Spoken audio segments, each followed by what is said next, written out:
You are listening to the Lanterns Radio Network, where Americans come together to illuminate the truth. Turn it up loud and proud until the knob breaks off. Lanterns, illuminating the truth.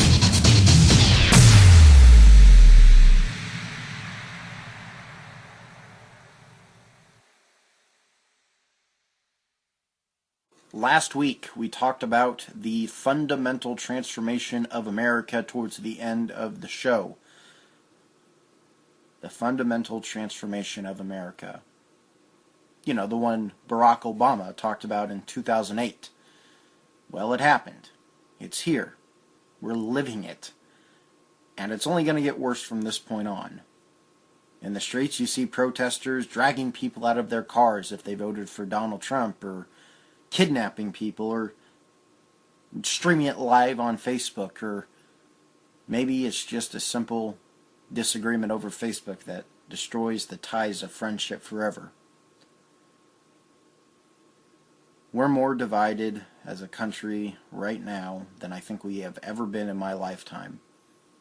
I don't see it getting much better unless we do something right now. In fact, I'm going to change that wording. We can't just do something. We have to do the right thing. What is the right thing? We start there, and we talk about that right now. I'm Ian Ballinger. This is the Free Stater on the Lanterns Radio Network.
Starting out, I want to talk about this YouTube star that got dumped by Disney and YouTube in the wake of his videos. This is from Variety.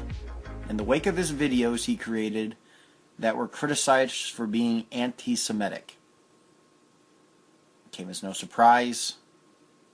He did a video response to the controversy just the other day. The YouTube personality I'm talking about is none other than the highest the YouTuber with the most subscribers on the entire website, PewDiePie. Now, for those of you who don't know, PewDiePie, his real name is Felix Kjelberg, or I'm not really sure how you pronounce his last name. I'm sorry if I got it wrong if you yourself are a PewDiePie fan. I'm personally not. I haven't watched his videos since I was about 15 or so years old, but regardless, PewDiePie, real name Felix Kjelberg, is a Swedish-based comedian and YouTube video producer known for his Let's Play commentaries and video vlogs, on YouTube. He's from Sweden. He's taken over YouTube by storm, and since August 15th, 2013, PewDiePie has been the most subscribed user on YouTube. So for going on 4 years, 2017 will once we get to August of this year, for 4 years, PewDiePie will have been the most popular YouTuber on the website. Now, I don't know much about this controversy surrounding PewDiePie, admittedly. I haven't been following PewDiePie, as I just said, for the last several years. However, there is a lot of chatter on Twitter that PewDiePie didn't really do anything wrong. the claims that the New York Times and Variety and all these news sources, mainstream news sources, are putting out is that PewDiePie put out videos that featured a man dressed as Jesus saying, quote, Hitler did nothing wrong. In another video, Mr. Kelgeberg, I'm quoting from the New York Times here, hired 2 men to make and display a sign that said, death to all Jews. Now, PewDiePie removed these videos along with a third, but not before they had amassed about 23 million views. The Journal reported that all 3 were published last month. This article was published on February 14th, 2017. This New York Times article I'm reading from. So Walt Disney's Maker Studios drops PewDiePie. YouTube cancels Season 2 of their YouTube Red series, which is an exclusive series they had with PewDiePie called Scare PewDiePie. They cancel Season 2 of that. And again, admittedly, I don't know much about PewDiePie. Now, he's never struck me as an anti-Semitic guy. He's never struck me as a racist. He's never struck me as a Nazi. But that's what he's being portrayed as right now. I feel like it's best to take these things not going in with a preconceived notion on who I'm listening to. For example, a lot of conservative commentators get absolutely torn apart by people that just hear sound bites of them, but don't actually watch or listen to their show. Don't take the time to hear their response. I'm going to use Glenn Beck as an example. Had I only listened to the sound bites of Glenn Beck from NBC or from YouTube and not actually watched his show, I would probably not like Glenn Beck. I probably wouldn't even be a conservative. But I did watch his show. I took the time to hear him out. So I'm going to do the same thing with PewDiePie here, and we're going to go through PewDiePie's response. He published a video yesterday titled My Response, and it's his response to the media bringing forth these accusations that he may be anti-Semitic, he may be a neo-Nazi. We're going to see. I want to hear his response for myself. I have not watched his response. I want to hear it for myself. Now we're not going to, but we could take the New York Times and Variety and all of these mainstream media blogs and news articles that say PewDiePie, he's a racist, he's anti-Semitic. We could take those at face value, and we could say, well, I don't like PewDiePie now. And to be honest, I don't really like PewDiePie's form of comedy, so I'm not really a fan of PewDiePie anyway. But, and let me be clear, I'm not defending PewDiePie because I haven't seen his response. The only thing I've seen are the screenshots of the men he supposedly hired to hold up the kill all Jews signs or whatever in those videos. And under those screenshots, it said that it was a political commentary he was doing supposedly on how YouTube has fallen apart. I don't know if that's true. I have his video response to it all right here. We're going to go through it together and see, is PewDiePie the largest and most popular YouTuber on the entire internet? Internet culture is very, pervasive in culture. Internet culture has invaded American culture. Arguably, American culture is defined by what happens on the internet now. I mean, Donald Trump, a large part of his following came from the ironic meme posting internet, So I feel like it's important to dissect this and see, is this an example of the media trying to discredit somebody because they're politically incorrect, or is this an example of the media being honest and, hey, here's a guy you need to watch out for, PewDiePie's a bad guy. Let's see PewDiePie's response video right here. I think there's going to be a lot of eyes on me during this video, so I'm going to address this as if I'm talking publicly and not directly to my audience, which is how I normally would do it. So, hello, my name is Felix Schellberg, but you probably know me as PewDiePie. I've been making videos on YouTube for about... And again, PewDiePie has a reputation of cursing frequently in his videos, so we may have to add a censor bleep, we'll see. Last 6 years, it's been a hobby that I've been fortunate enough to have as my job for most of that time. I've been extremely lucky and way more successful than I could ever possibly have dreamt about. And as I'm sure a lot of you are aware, I make a substantial living from doing YouTube videos. And that's another thing to note we were talking about there is that, and it's the reason I'm covering this. It's not, we're not looking at a mundane blogger here. We're looking at a multi-millionaire who's arguably one of the most influential personalities on YouTube, thus making him one of the most influential personalities on the internet. Now, I think I'm not saying he is the most influential personality just because he has 53 million plus subscribers on YouTube. I'm saying that he's at least in the top 10. I mean, this video of his My Response video, was just uploaded yesterday. It already has 7 million views. A lot of TV shows on network television don't get that many views. MSNBC would kill for that many views on a show. And this guy does it in 11 minutes, just uploading it to YouTube. And the reason why you know this is because that's all the media has ever acknowledged before. Besides from now.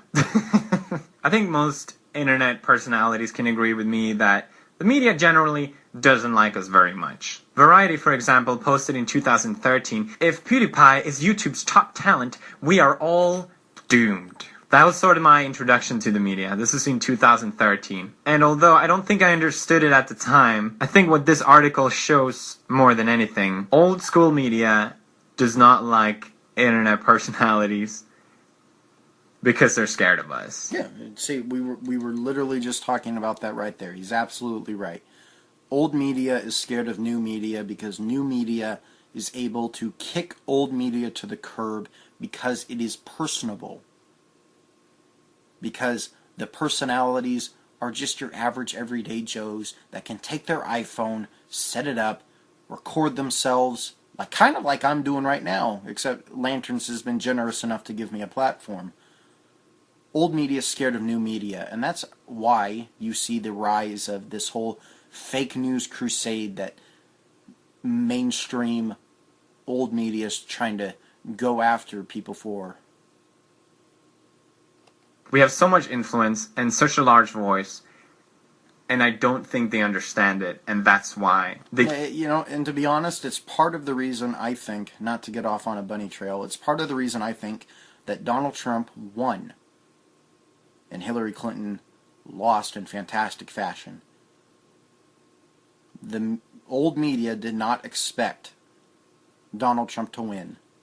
You know how surprised they looked on election night?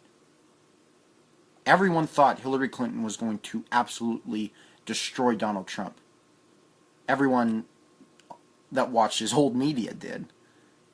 Everyone that is in tune with internet culture, everyone that is in tune with and understand, maybe doesn't like or agree with, but understands the culture on sites like 4chan or what's another example? Or just, you know what? The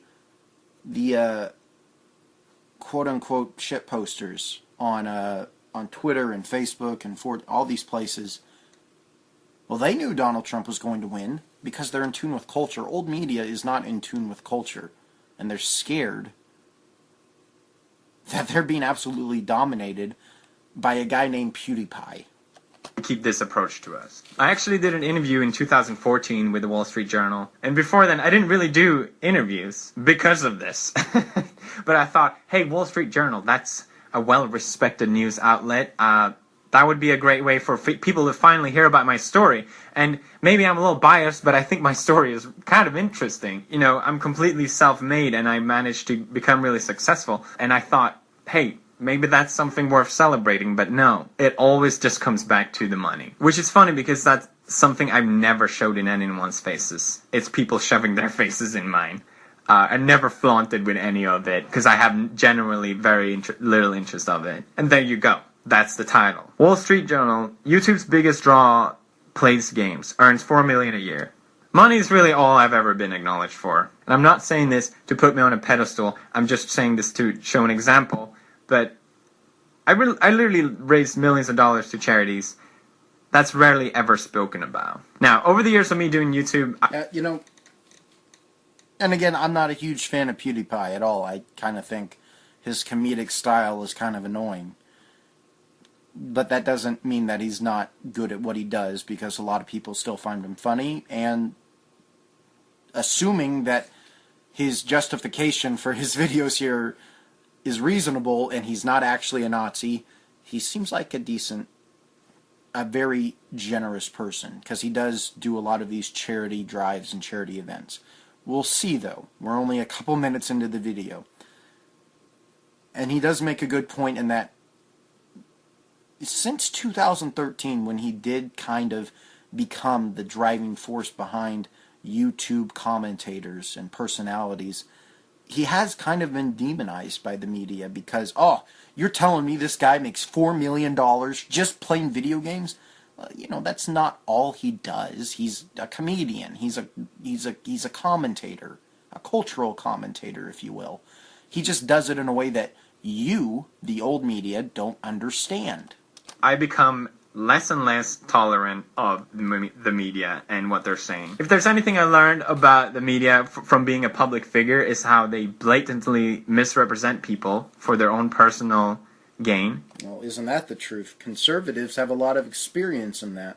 Even viciously attack people just to further themselves. And if you watch my channel closely, you can tell that it's something that I've really been fighting back on lately. I literally said the media is stupid, and that clickbait media is a huge problem, because all they really need is a strong title. That's all that really matters. Now, see, that's another good point. And that's the problem with a lot of media today.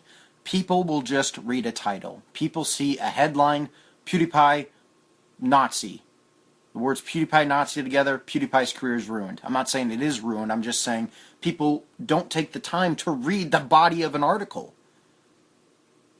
You can be ruined just by a headline, but not read what is actually in the article. And that's a problem. It's clickbait. That's the problem with clickbait media. And the more I punch back, the more I get back as well, is something that I noticed. I'm just a guy.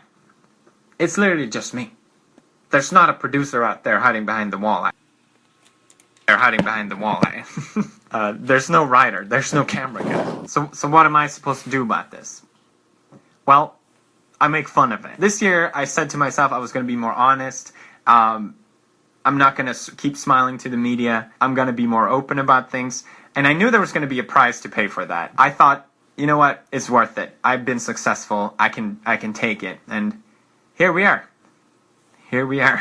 You know, I can respect that.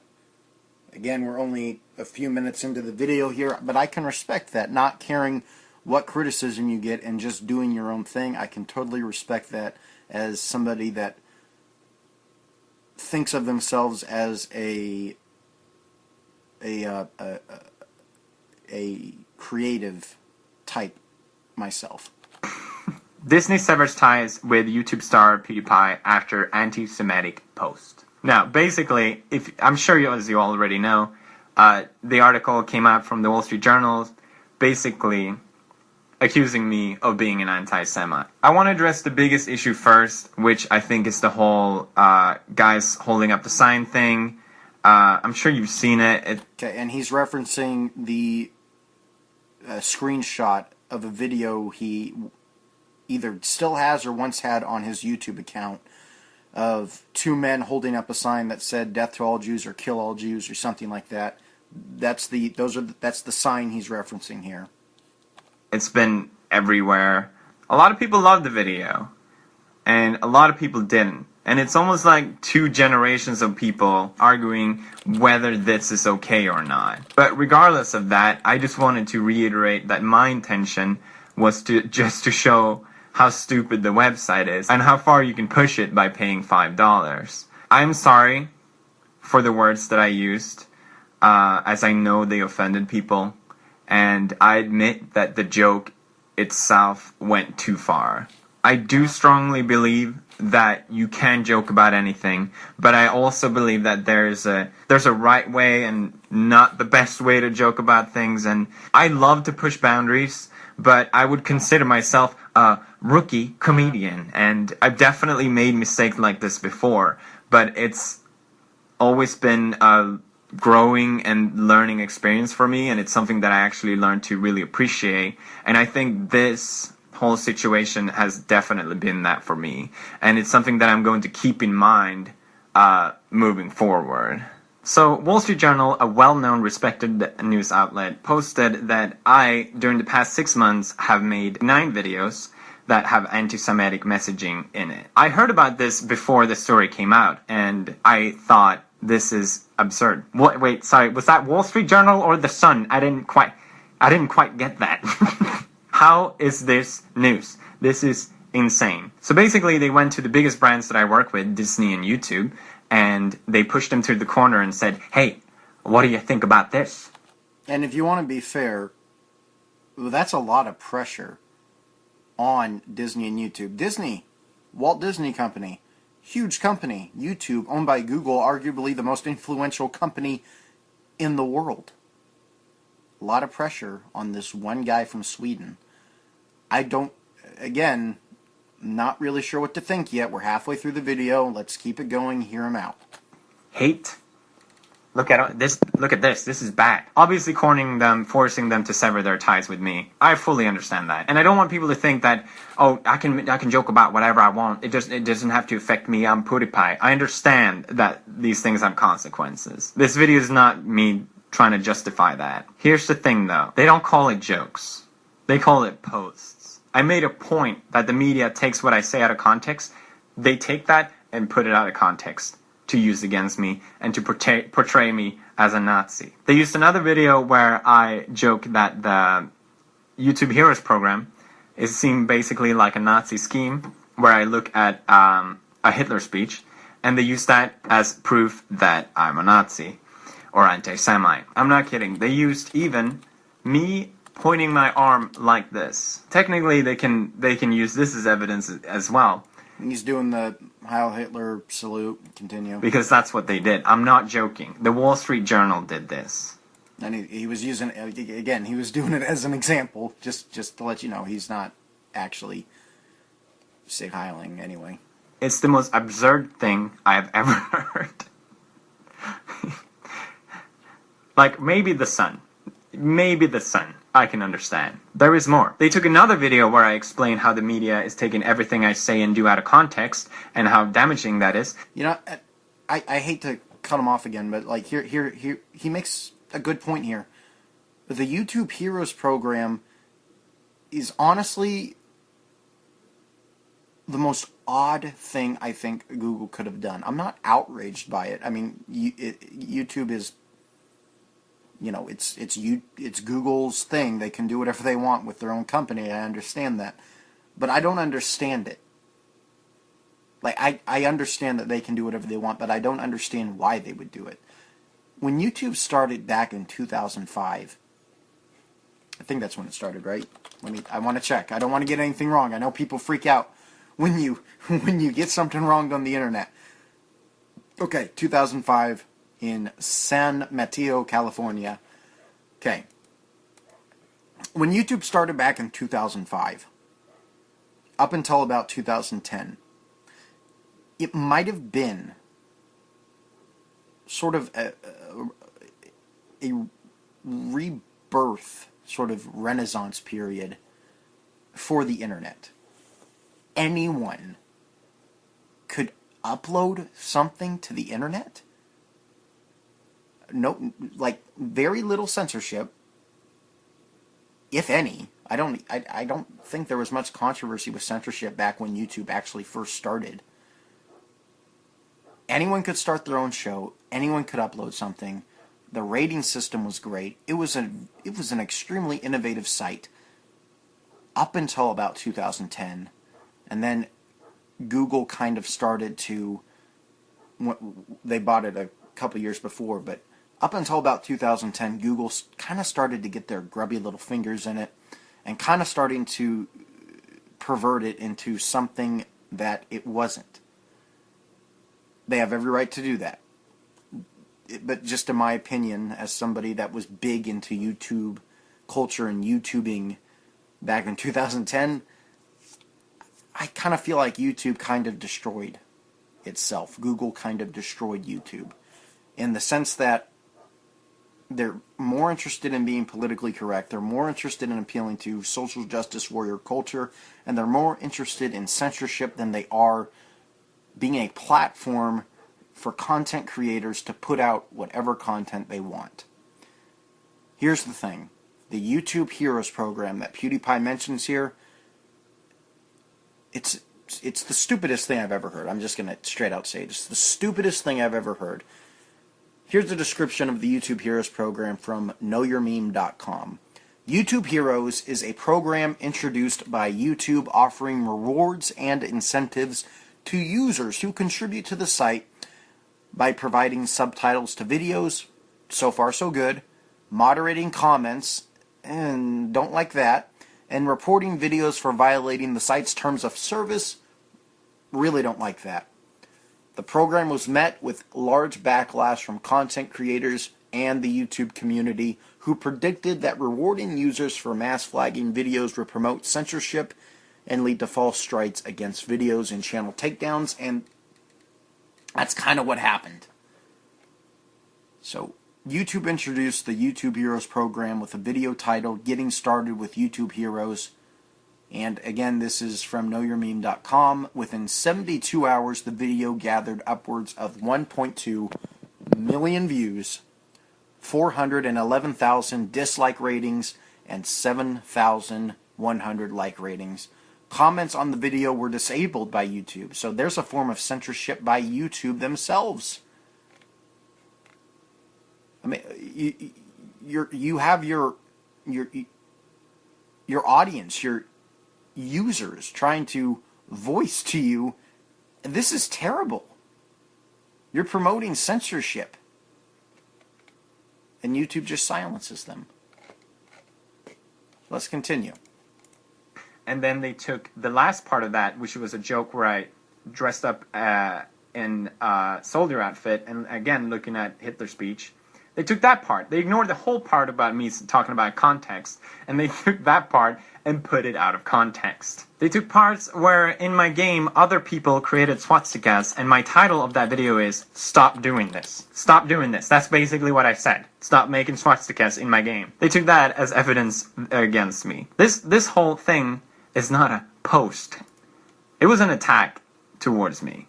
It was an attack by the media to try and discredit me, to try and decrease my influence and my economic worth. That's what this was. These three gentlemen from Wall Street Journal that did this are also very proud of this. They watched literally hundreds of my videos. I hope you have fun, by the way. Because apparently, neo-Nazi group have been referencing me, have been praising me for making these kind of jokes. And I was unaware of this. So I made a statement as soon as I found out about this saying, I do not support these hateful groups in any way. But that's never... You know, I don't think that's even fair to PewDiePie. I don't see how you can attach a group of people who watch his video and say, oh, PewDiePie is for this group of people. Terrible people voted for Donald Trump. Terrible people voted for Barack Obama. That doesn't mean that Barack Obama and/or Donald Trump endorse the people who necessarily voted for them. You get what I mean? The alt-right who voted for Donald Trump, just because they voted for Donald Trump does not mean Donald Trump is all right. Now, I think that Donald Trump has a provocateur in his midst, Steve Bannon, that likes appealing to the alt-right. I don't think Donald Trump even cares about or even has full knowledge of what the alt-right even is, to be honest. I don't, and that's not even an insult to Donald Trump. That's more of a, I guess it kind of is. It's not meant to be. It's more of a blind, he's blind to it in a way. Or he just doesn't care because, hey, it's people that voted for me. But it's stupid to associate artists or politicians with, well, David Duke, for example. Well, David Duke, for example, or because everyone was hating on Donald Trump because David Duke said he supported Donald Trump. That doesn't mean that Donald Trump supports David Duke. And then the media does the same thing with PewDiePie. Everyone hates on PewDiePie because some Nazis commented on his video or something like that, or shared his video. That doesn't mean that PewDiePie likes Nazis. Never going to be the title. That doesn't fit their personal agenda. That's not the story they want. This is not an article. This was a personal attack against me.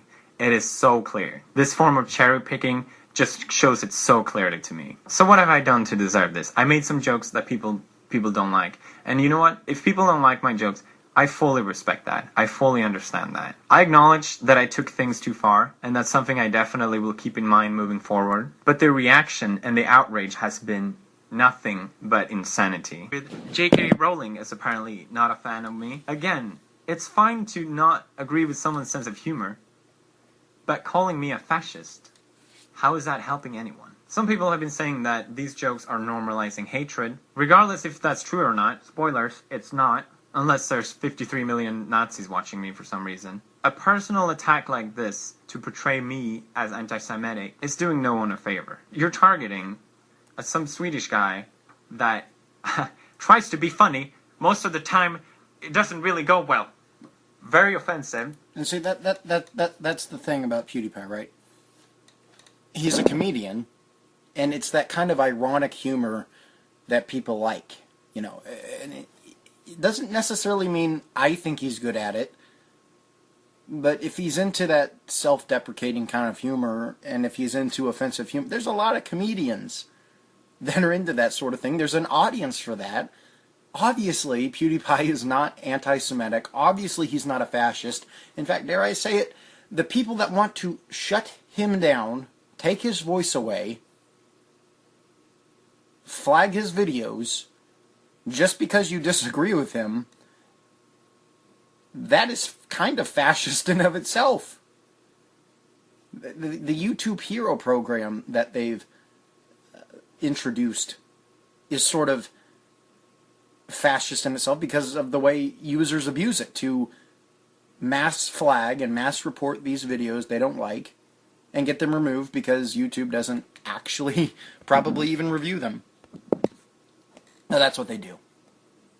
And then they just call anyone they don't like a fascist, even though they're not a fascist. Let's continue. Let's let them finish out. There's about a minute left on the video. But he means well. But is there any hate in what I do? No, absolutely not. Personally, I think they are the ones normalizing hatred. Because there is actual hatred out there. I'm just pointing with my hand. Calm down. There's actual hatred out there. There's actual issues. Instead of... And you know what? I think he makes a very good point. He may not have... I agree with him there. That these social justice warrior jerks, these social justice warrior bullies, these Antifa, however you pronounce it, bullies, that are invading college campuses and invading towns, they're the ones normalizing hatred, but they're putting it under the guise that it's all in love. It's all in love. We're just trying to shut you up in love. We're just dragging people out of their cars and beating them up because they may have voted for Trump in love. We're just punching people we disagree with in love. No. And even if PewDiePie was a Nazi, he's not. I have a very hard time believing he is. I think the media just decided to jump on him because, oh, it's the internet being offensive. The internet's offensive. I'm not saying it's right. But even the most vile person until they start practicing Nazism, like actual put Jews in ovens Nazism, even the most vile person in America has a right to free speech. I don't want the internet to be regulated. I know the internet is global. I know Felix here, PewDiePie Felix, I know he isn't American. But it's the internet. It's the last frontier. It's the Wild West. And in some ways, that's a good thing. In some ways, that's a bad thing. But I don't want it to be regulated. I don't want the government to take control and say, this is what's allowed on the internet. This is not what's allowed on the internet. I don't want the FCC or whatever, some other entity that the government comes up with to say, hey, we should allow these people to speak and not allow these people. Look at the FCC. Look what they did to radio and TV. I don't want that. I don't want voices silenced, even the voices I disagree with. There's a group in Lawrence, Kansas, Antifa Lawrence, that is on the University of Kansas campus, where they'll chalk these messages into the sidewalk and put these posters up that basically say that we're going to punch all the Nazis, and they equate being a Trump supporter or being a conservative to being a Nazi. These people that want to silence you, these people that want to shut down your voice are here. We have to differentiate between liberals. No, I'm not even going to say that. We have to differentiate between sane Democrats, sane liberals, and these militant SJW Antifa personalities. I don't believe a lot of Democrats are in league with these Antifa people. I think a lot of Democrats are like, get a load of those guys. Those guys are crazy. No, I think the majority of Americans on the left and the right are absolutely disgusted by everything we are seeing in this country and around the world today. These protests, these marches, which kind of devolve into riots when, just look at that whole Milo at UC Berkeley deal, where Milo, the sort of alt-right-esque speaker, goes to Berkeley and tries to speak, and they don't let him in, or they don't want him there, and they throw fireworks at the building and stuff, and they beat up Trump supporters, and they pepper sprayed this one Trump girl, and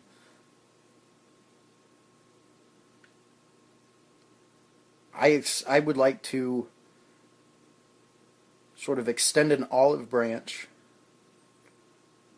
to the liberal millennials that see that progressivism, or, you know, man, that's a hard thing to differentiate, but we have to differentiate between the two. How about this? I would like to extend an olive branch to my fellow millennials, whether you're on the right side of the spectrum or the left side of the spectrum.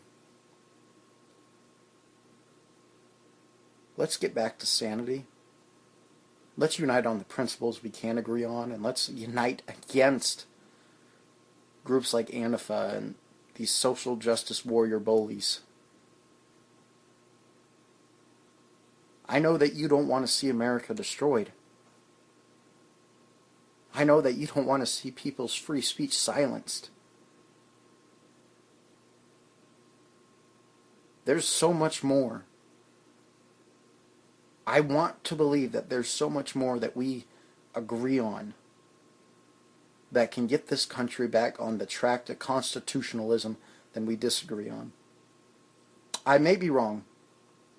Maybe all liberals are, maybe all Democrats, whatever, are these progressive, socialist fearmongers that just want to destroy the Constitution and turn America into a socialist dictatorship.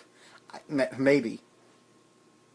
But I don't want to believe that's the case. And maybe I'm naive. Maybe I'm just a young, naive millennial for thinking that there's even a possibility that we could unite across ideological lines. Maybe that's contradictory for me to say too. I'm asking a lot of questions, aren't I? Maybe it's contradictory for me to even say we should unite with people across ideological lines. I mean, then aren't you going against your ideology? I'd like to think you're not. I'd like to think that you're uniting on the things that you can agree on without compromising your principles. You know, we'll talk about this in the next segment. We're coming up on a break. I'm actually kind of over time right now, but that's fine. I want to talk about this gun concealed carry forum that they had at the University of Kansas yesterday. It was a good discussion. It was really good to hear other people's opinions on campus carry on KU, concealed carry at KU. The state of Kansas, for the Regent universities, will be allowing concealed carry for students and faculty at the University of Kansas starting in July. That's a big change. I'm going to let PewDiePie finish out his video here. We're going to go to a break and then we'll be back. Finally, I want to give the warmest thanks to everyone who supported me. It's been incredible to see. Thank you, everyone in the YouTube community. Hey, it means a lot. Thank you. Thanks. Now, the most appropriate way to end this, I think, is the 10th thing. The 10th secret Nazi thing that went right past Wall Street Journal. I can't believe they didn't notice it. Our secret Nazi salute. The bro fist. You are listening to the Lanterns Radio Network, where Americans come together to illuminate the truth. Turn it up loud and proud until the knob breaks off. Lanterns, illuminating the truth.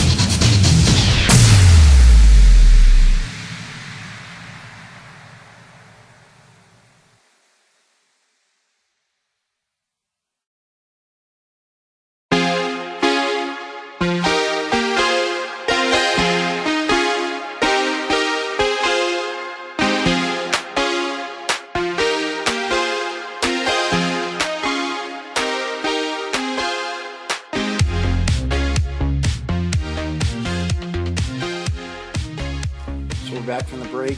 We're here on the Lanterns Radio Network, the Free Stater. I'm Ian Ballinger. Last segment of the show. It's going to be a shorter segment because we went longer in the last segment. Totally fine.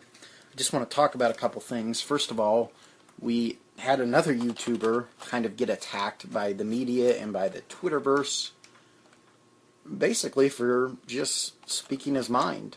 John Jafari, also known as JonTron, as he is known around the internet, was attacked on Twitter for basically just speaking out against social justice warriors and the like. And I don't want to put words in his mouth, but I think he actually said he likes Trump. Let me check about on there real quick. Yeah, popular YouTube comic JonTron calls anti-Trump protesters hypocrites and gets blowback. Can you imagine, Mr. Jafari said, how these same people would react if Trump supporters staged some sort of insurrection like this? You're right, guys. It wasn't that your strategy of calling everyone a homophobe/racist was wrong.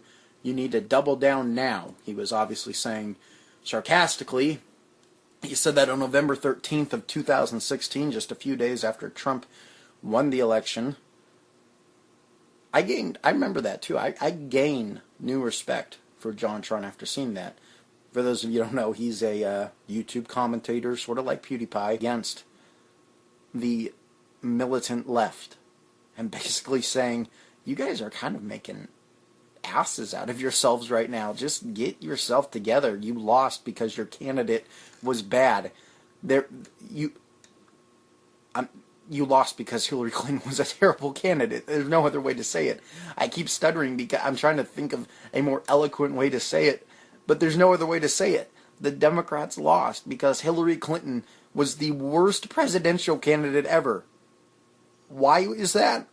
Besides all the abhorrent things she's done, Benghazi and the like and the emails and all that, besides all that, she's so bad and perceived so negatively by American people, especially middle America. She lost to Donald Trump. Donald Trump, and I said this in last week's show, has done a pretty half-decent job so far. I don't like all the executive orders. I don't like how he's demonizing all media, even if they deserve it. I think there's a danger in the president saying, I like this channel, not this channel. I think there's a danger in that. But the media does deserve it, let's be honest. I just don't know if I would handle it the way he's handling it. But I'm not president. Anyway, back on track. Donald Trump, so far, I would give him like a 80% grade, maybe. 80%. And that's just because I don't like how I don't like all the executive orders. And I don't get why conservatives are letting it pass now. We didn't like it when Obama did it. Why do we like it when Trump does it? It doesn't make sense. It's hypocrisy at its finest. And I don't want conservatives to be hypocritical because then, well, first of all, I would like to see everyone stand on principle.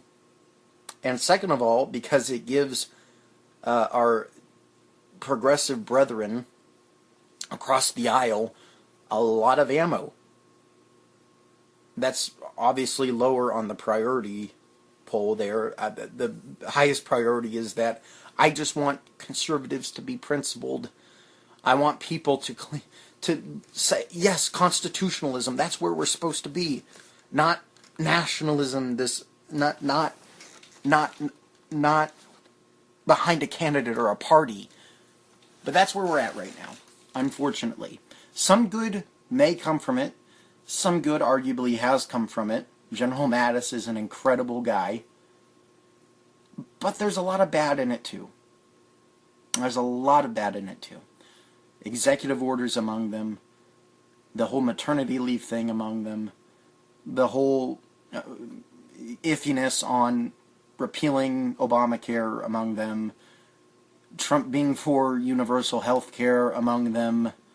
And the general public reaction among them. We're seeing a huge divide in America right now. Arguably, and again, this is very arguable because the last 8 years were just hell on earth for conservatives.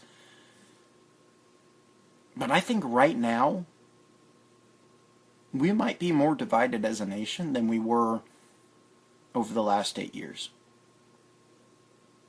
Maybe not for the baby boomers, maybe not for older generations, but at least for mine.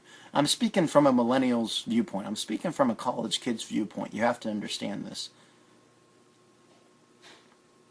And so I see on college campuses conservatives and back to the whole concealed carry on University of Kansas campus thing. I'm seeing concealed carry advocates and conservatives on the University of Kansas campus and campuses all over the country being demonized for their beliefs, being demonized for their constitutional right to have a firearm. How crazy is that? I think she was a professor that came up during the Q&A session at this town hall meeting at the University of Kansas over concealed carry at the campus. And I couldn't find the audio file for it, so I'm paraphrasing. But basically what she said was, and there were a couple guys, there was one professor who said, can I deny the students go on field trips with a handgun? That's outrageous. It's their right to carry it, but I don't even think they gave him a consistent answer, so I don't even know what the ruling on that is, but anyway. And then there was this other lady that said that basically her classes sometimes work with K-12 students, and that how can we keep K-12 students safe? If a student has a gun, a concealed carry weapon, how can we possibly keep students safe? To which I would argue that the laws in place denying that law-abiding citizens have guns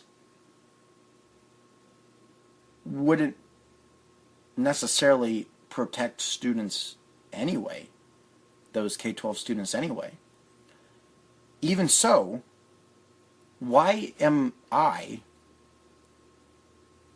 as a Second Amendment advocate, being demonized by a professor at my own university if I carry? All these people that are saying, I even spoke with another professor at another college who straight up said that if they allow concealed carry, she will not teach because she wouldn't feel safe around a lot of the students. How could she feel safe when there's a gun in the room? If there's a gun in the room, first of all. And then there was another guy who said, basically, if I put my hands on a student, which, first of all, why are you putting your hands on a student in the first place? But he basically said, if I put my hands on a student and I feel the gun, has he broken the concealed carry rule? I mean, it's like these people are trying to find ways now to get students that carry in trouble. Concealed carry isn't even allowed on campus yet, and you're already trying to get these students in trouble. I don't understand. These people don't even know anything about guns. This whole, assault rifle, military-grade weapons. These people don't understand anything about guns, and they're demonizing me, a student at their university, and demonizing other people like me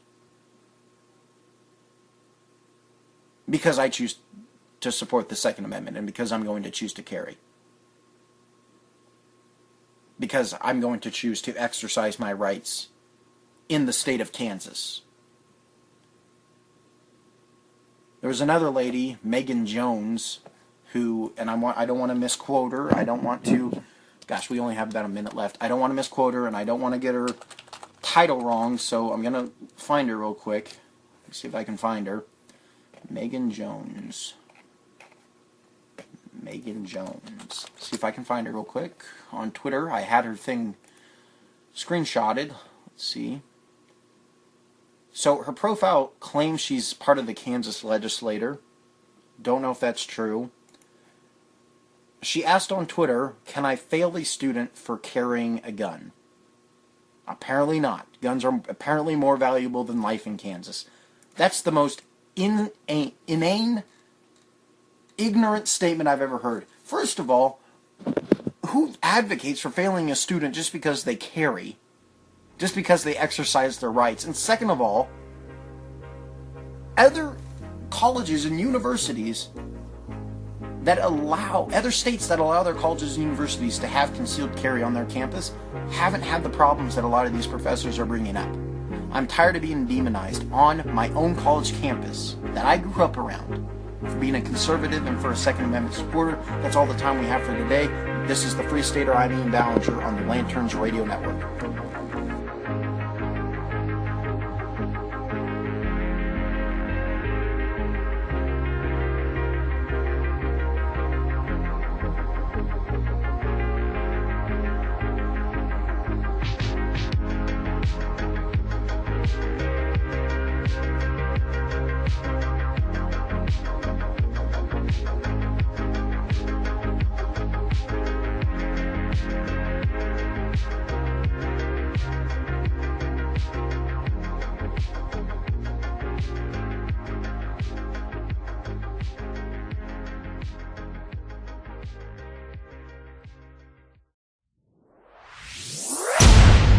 You are listening to